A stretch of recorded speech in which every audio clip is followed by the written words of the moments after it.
nyo guys, no, minsan may katangahan din talaga yung tao.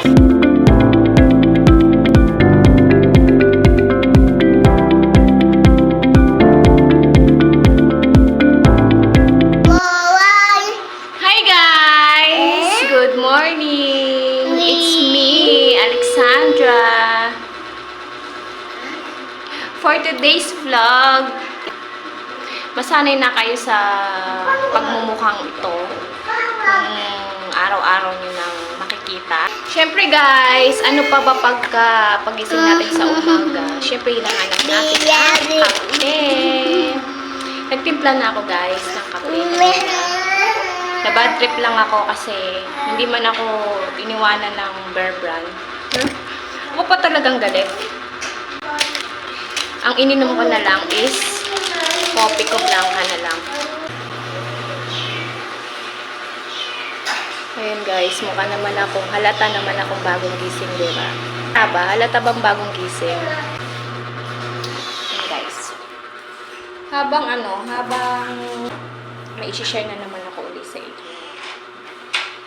Chismis. Charot. Hindi siya chismis talaga.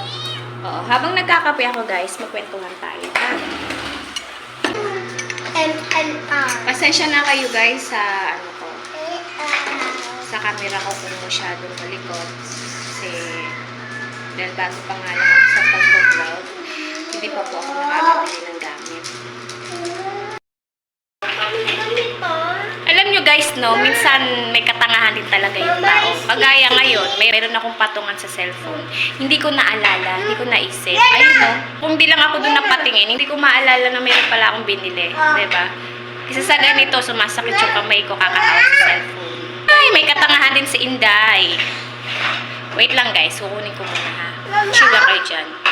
Wait lang po. Ito yung sinasabi kong ito, yan, diba? Ito yung patungan na sinasabi ko. Ngayon ko nga lang naalala na may binili pala ako.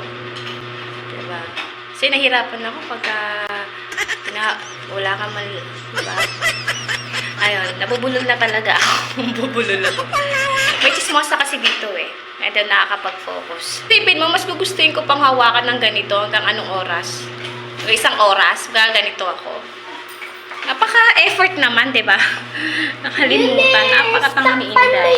Minsan-minsan kasi, ginagamit ang utak.